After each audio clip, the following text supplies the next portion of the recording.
Баршаңызға қайырлы күн. Менің каналыма қош келіпсіз. Бүгін сіздермен огурцы по-корейски салатын рецептімен бөлісетін боламын. Жасалуы өте оңай әрі өте дәмді.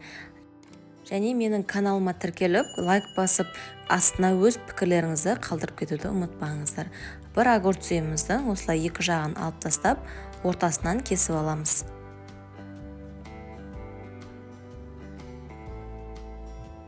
Мен осылай үш бұрыштілеп турап алдым. Сіздер ұзынша етіп өз қалауларыңызша турасаңыздар болады.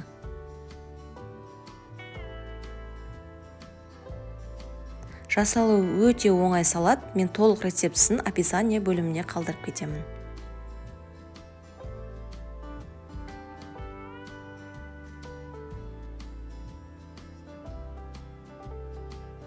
Огурцымызды турап болдық. Енді ыдысымызға салып аламыз.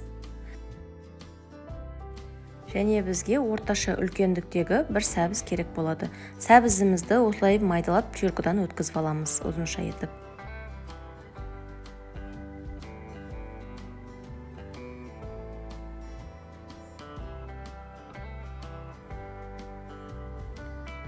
Біз сәбізімізді пюркадан өткізіп болдық.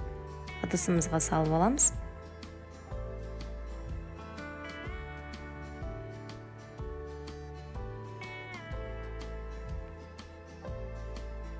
Енді біз осындай көк жуамызды турайтын боламыз.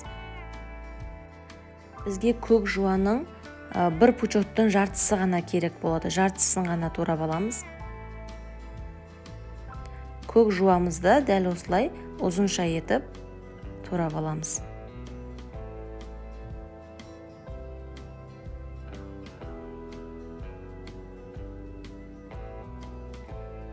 Біз көк жуамызды турап болдық. Енді ыдысымызға салып аламыз. Енді барлық спецтерін салып шығатын боламыз. Кунжутымызды салып аламыз және кориандрымызды саламыз. Артынша қызыл паприкамызды салатын боламыз. Және соевый соусымызды саламыз. Қара бұрышымыз шым-шым салсақ жетеді және 6% уксусымызды құятын боламыз.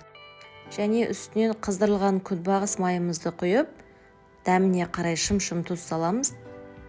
Барлығын жақсылап араластырып аламыз.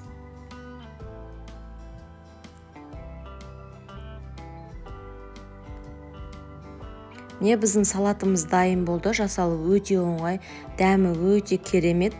Жасап көріңіздер. Және менің алдағы уақытта видеоларымды көру үшін каналыма тіркеліп кетуді ұмытпаңыз. Сіздермен болған Динара ас болсын.